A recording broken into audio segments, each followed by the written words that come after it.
Tina. All right. In the meantime, oh shit. It's happening tonight. In the place to be. Shibari. Shibari. Shibari. Shibari. Shibari. Shibari. Shibari. See. Lubu. Shabe too. Shibari. See. Lubu. Hi guys.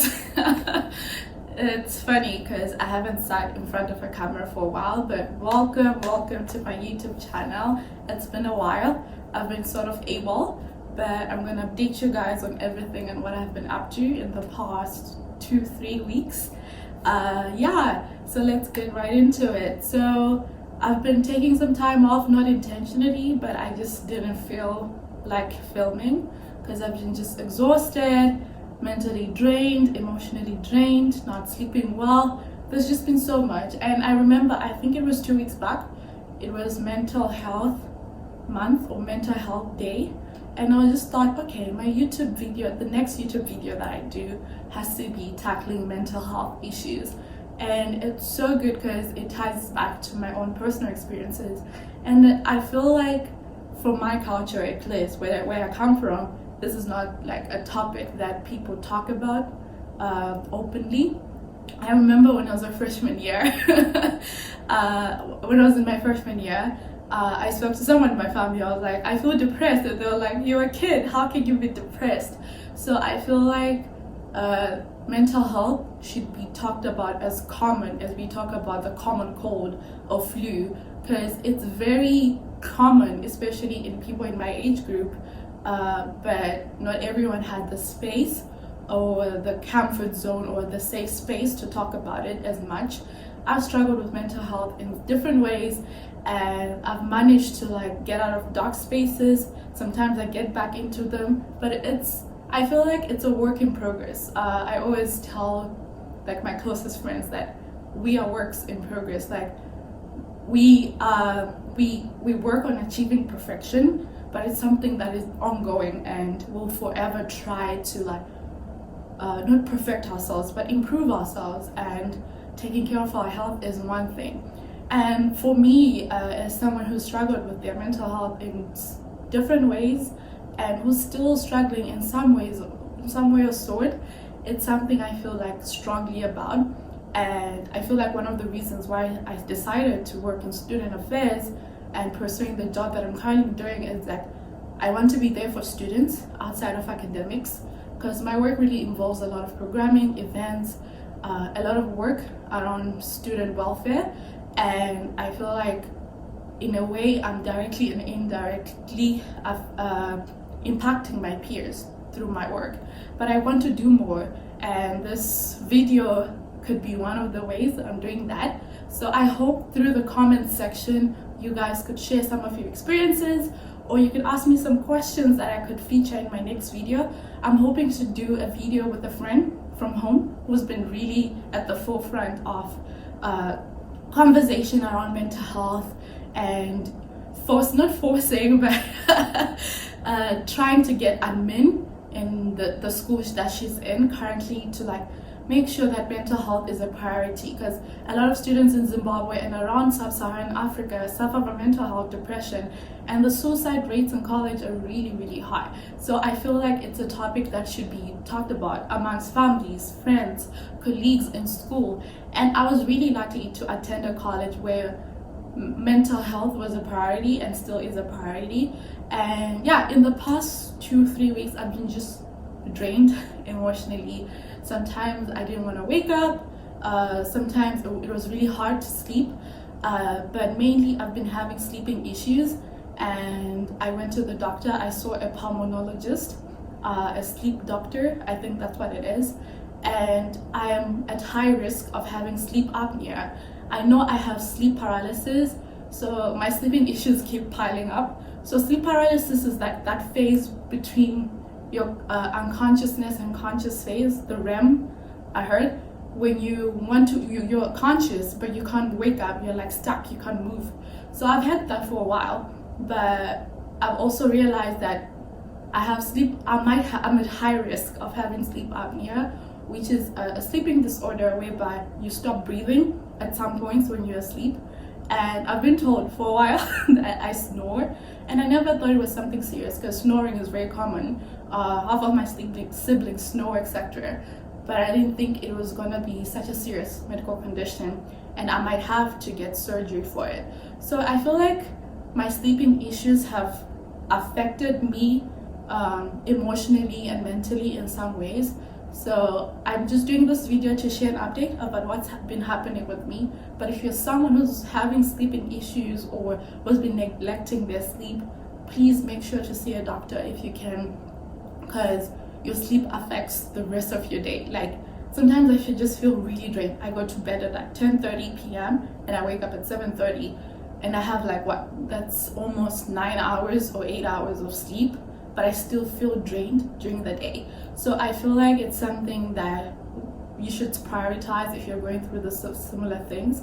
And I've been trying to prioritize it. So this week or sometime next week, I'm gonna go do a sleep test. So I'll be sleeping in a hospital overnight whilst doctors study what's going on in my body or like how I'm sleeping, so that they can actually diagnose if I do have sleep apnea, which I'm at high risk of, and if I do need to do surgery to help me breathe properly when I sleep. So yeah, that's one thing that has been happening. I feel another thing was I feel like I've been grieving, but unconsciously.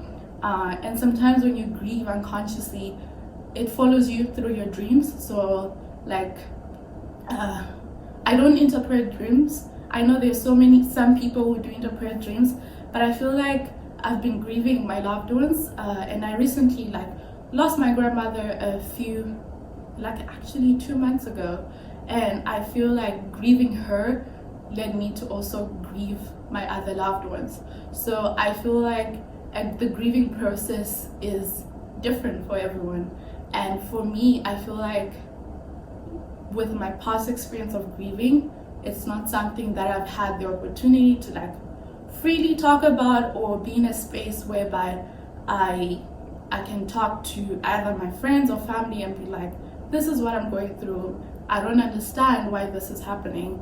So it's always been a very bottled experience, and oftentimes be like, okay, I feel like crying and I cry, but it's not really like, how am I feeling about it?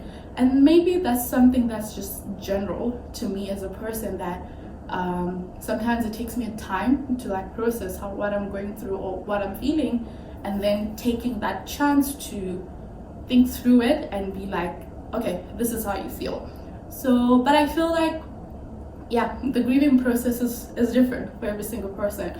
And for me, realizing that, oh, these people were really essential in my life, and being far away from home is hard because you can't be with family when you're going through such a hard time, and my family is going through such a hard time, and having to grieve people at a distance. Phone calls are not the same, and yeah, I feel like I've been grieving to an extent, and it's this process that's unique to me. And yeah, so if anyone who's watching this is also grieving, you're not alone, and just take time to process your feelings and allow yourself to feel whatever you're feeling, and pray about it. Like, if you're a believer, pray about it. I'm a firm believer of Jesus Christ, our Lord, God, and Savior, and praying about such things gives me a sense of comfort, and knowing that it's not in vain, and everything that's happening to me, it's happening for a reason. And I find strength in being vulnerable about certain things, not everything, but certain things happening, because when I share what's going on in my life or what I'm struggling with, etc., it invites other people to share, or other people to advise me based on their experiences, or based on an experience that other people they know have gone through. So I advise us to be vulnerable generally. There's strength in vulnerability. I'm sharing so much wisdom. Rich aunties full of wisdom. So yeah, I feel like those are main updates of what has been happening and what has deterred me from wanting to be on screen. And I lost motivation I lost motivation of oh, let's do a YouTube video, let's do a cooking one. But today I wanted to do a more in-depth, deeper one. And I feel like all my YouTube videos are similarly like deep to some extent. And I hope this one speaks to someone in some way or sort, and it inspires you to like create conversation around mental health, create conversation around grieving, around sleeping disorders or sleeping issues. And if you have any questions, feel free to like DM me on my social media platforms. We can talk about it. If you want a referral for a doctor, a physician, whoever it may be, that you want to talk about these issues, feel free to like let me know. Yeah. And then on other news, this is not all depressing. On other news, I just wanted to talk about just like life after graduation. Yeah, let me take a pause. I need some water, but I don't have any water in my vicinity. So life after graduation, it's real. It's very unique. Not everyone might share the same experience that I went through, but I was so fortunate to attend a really, I would say, the best institution in the world, and it unveiled to me so many resources, mental health resources, utilities, like at my disposal. So I had access to almost anything I wanted, and to a certain extent, I think I took those things for granted. Free Wi-Fi, free electricity, free water, heated, cooled, whatever, and a stipend, tuition covered. So I feel like for the last 4 years, I never had to think about where my next meal is coming from. I never had to think about paying a bill, etc. Even though like I took up some campus jobs and I had responsibilities back home, black tax is real. But that's for another video. So I feel like post-graduation and then moving into, like when I graduated, I stayed on campus for a while, and then I worked for a bit, and then I moved off campus. I stayed in an Airbnb, and that was like the first slap that I had. And knowing that bills exist, you have to pay for certain things. And then moving into my apartment was just a surreal experience. And I'm so glad to an extent that I managed to move in with my best friend, even though she's staying for a short while.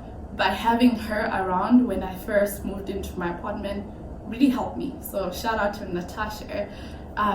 But in a way, it's so different from school. It might differ depending on which part of the world you are. But for example, looking for my apartment and securing one, it involved paying a security deposit for the apartment, and that's like a non-refundable security deposit to just secure the apartment. And then you're like, okay, that's it. And then you pay the rent, and in Abu Dhabi it works different. So for those of you who may not know or who have never looked into renting or leasing an apartment, usually you lease the apartment for the entire year. So unlike back home whereby you rent as you go, like if you decide to rent for 1 month and move to another place, that's fine. But here you commit to the place for a whole year. So some people pay their rent in 3 months installments, 4 months. My rent was paid for the whole year. So committing to that place, you committed to it for the whole year. So you have to make sure it fits your needs. And I'm so glad that the apartment that I moved into is an apartment that checks all my boxes. It's new, so that was something essential. I wanted to be in a place that has never been inhabited before, and it was empty. And I liked that part, even though it cost me money. But having to be responsible for furnishing each and every single space in the apartment makes me feel, I don't know, it gives me this type of feeling I can't explain, but it's really fulfilling and worthwhile to see the apartment coming live. So I was really, really grateful for that. I would say another thing, so you're faced with that. So you pay rent for the entire year in advance. So that takes the worry off my mind. So I don't have to worry about paying rent. Apart from rent, there's utilities. So with utilities, you pay for electricity and water, and paying for AC, your air conditioning. And to open your electricity and water account, you have to pay a security deposit. to open an AC account, you have to pay a non-refundable security deposit as well. So those things came to shock to me. I only thought, okay, to move into an apartment, you have to pay rent and that's it, khalas. But having to pay those bills and expenses, and because at first I hadn't started my job or I hadn't gotten paid, so taking those things from your savings, this made me appreciate savings so much, because literally my whole kitchen furnishing came out of my savings. And I know I'm someone who's more of like YOLO, you live only once. If you want that shoe, buy that shoe. If you want that bag, buy that bag. Of which I still have that mentality, but also I've learned to really appreciate my friends and family members who cherish savings, because savings take you like a long way in terms of like getting things that you didn't expect that you needed to get. So that's it with the utilities. So every month a utility bill comes, and I was slapped right into the face by my first month utility bill. So there is a set, like a standard municipality bill that you pay a month, and then on top of that standard municipality bill, you then get charged for electricity, get charged for water, and then get charged for AC. And when my AC bill came, I was just so shocked. I was like, I don't think I need AC anymore. So now I have it switched off in my apartment, and I'm someone who really enjoyed having cold temperatures in my room when I was in university. I never switched off my AC. Even when I went to class, it was on full blast mode. But in my apartment, it's always off, unless if I'm coming out of the shower and I need air to circulate, or when the house feels stuffy. That's the only time I turn it on. And with electricity and water, I use water heaters. So you can turn on the water heater for the sink, the water heater for the bathroom. So I only turn it on when I need to shower and turn it off as soon as I'm finished. So these things have, like, I know I'm giving so much detail, but I'm trying to give you a picture of what has happened over the past month or two and the realizations I've come to. I've really come to really appreciate so many things that personally my mother had to go through. You know, when you're a kid, when you're going to a supermarket, you're like, oh, I want this ice cream, I want this. You know, I've learned that there is food at home. There's literally food at home. I don't remember the last time I ordered in, like, when I was in college. It has never been really a culture for me, but whenever I wanted to do it, I would just do it. Order in, go out, go to the most fanciest restaurant, etc. Because I'm all for the live in the moment. I still am, but I'm more of like conscious of how I spend, where I'm spending it at. So I'm like, you have food in the fridge, you have food in your pantry, cook. So I think this adulting process has really shaped me to be more grateful for what I have in my disposal, to be more appreciative of my upbringing and my childhood. Like, I wasn't necessarily spoiled, I wasn't, but I, like, everything that I got, I was grateful for, because I knew, like, in a way, I knew, like, it was not easy for me to get those things, because my mother had to work really hard for them in some way or sort. So what I'm trying to say is, just as an adult, as a 23-year-old who's just gone out of university, my experiences of living by myself and currently with my best friend, which has been such a blessing to me, it has really woken me up to realize that some things can wait. You need to save, you need to have an emergency fund, you need to have a savings account, an investment fund. And those are honestly things I kind of thought of before, but they were not priority. So my advice, whoever is watching this or who may encounter this, is that it's never too early to save. It's never too early to start thinking about investments. Even though for me it's still not something that's natural to me, or maybe might take a while, I feel like I feel like financial literacy is something that, personally, from where I'm from, is something that you're not taught. You're not taught in high school, and in university in some way or sort they do try but I feel like it's something that you should be grateful for if you've learned in your home, or if you have friends who really teach you that.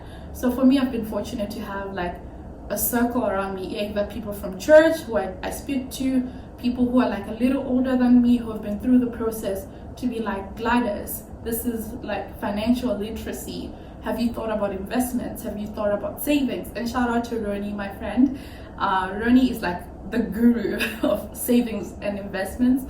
But just trying to think about your future, because some of us, we don't have a trust fund from where we come from, you know, like for me, I feel like it's something I've set for myself to be like, I am going to change whatever generation, some people call it a generational curse, I don't believe in that, but I know like I wasn't born with a silver spoon in my mouth, but that really helped me learn and appreciate everything that was put in front of me. But what I'm working towards is making sure the generation after me, my kids, my mom, my family, does not ever have to go through what I went through, or does not even have to think about where the next, I don't know, set of money is coming from. I want to like make sure that as a young professional and individual, I'm setting myself in a career path or in a future whereby I'm wise about how I spend, I'm wise about things I invest in, such that my kids, my family do not have to worry about finances, do not have to worry about accessing things. I'm not trying to be the next Bill Gates or Oprah Winfrey. That is not really a passion of mine, but my passion is to never ever want for something. And when I say want, I mean like, if my kids need something, they know that they would get it. They know that money will not be the thing that will hinder them from getting it, but more of like, do they need it?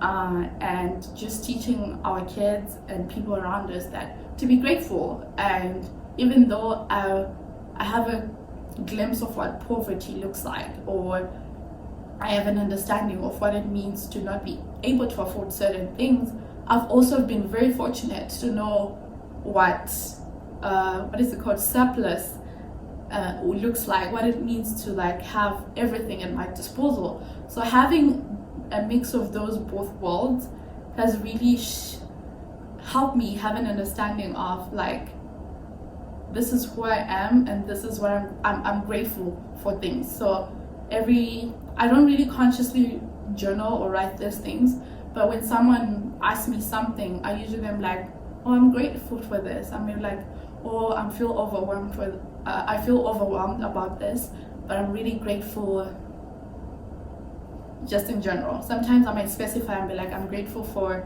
waking up today morning, I'm grateful for my family, or I'll be like, oh, my family is back home and the medical care conditions or the economy in Zimbabwe is like terrible, but I'm grateful that they're doing okay. I'm grateful that they have access to whatever they need. So in the midst of a world that is going through so much, and that might be your family going through the most, it might be yourself, I feel like it helps to always try to find something you're grateful for. It kind of changes your whole outlook, or like the I'm mumbling, but it kind of changes how you look into things. So yeah, I don't know where this conversation started or headed, but this is generally an update of how I've been doing and just things I've been thinking about and going through the process of adulting. I feel like I started adulting as soon as I came to college, being thousands of miles away from my family and having to take up certain responsibilities. It helped me like grow up and understand, okay, you're responsible for A, B, C, D, but it takes a different direction when you graduate from university and you're not a student anymore. You have bills and you're renting an apartment. It looks different. You don't have your friends. Like, you know, one of my friends said college is a big slumber party because everyone is around you. Like, if I want to see my friend, I go either a floor down to the next building. But when you graduate, you have to make an extra effort, you know, to see people and to be seen. And for me, it's been teaching me a lot, and I'm so grateful for it. But in essence, what I want to say is, don't take anything for granted ever, and embrace the stages in life that you're going through, ups and downs. For me, I've learned to like hold on to the ups and the good times, and embrace the bad times, embrace the challenges, embrace the difficulties, because sometimes we don't have the fight in us, sometimes we don't know what to do. But I've learned to just like, okay, today I'm not feeling well, today I don't want to wake up, today I want to stay in my pajamas, and embrace it and know that, okay, this is what I'm going through, and not fight it, because sometimes it just drains me even more to try to fight that certain feeling or that certain, I don't know, force in a way. But yeah, that's in essence what's been happening in my life. I'm sorry for this whole mumble jumble, but if you've gone through this entire video, you're a real one, and I really appreciate you. I hope you do have a lovely day ahead, and please subscribe to my channel if you haven't already. Please share the link and share it with your friends and family. Share this video with whoever you think would benefit from it. It's okay if you relate, it's okay if you don't relate. This is just my story. Turn on your notifications and stay tuned for more videos. I love you, and God bless you.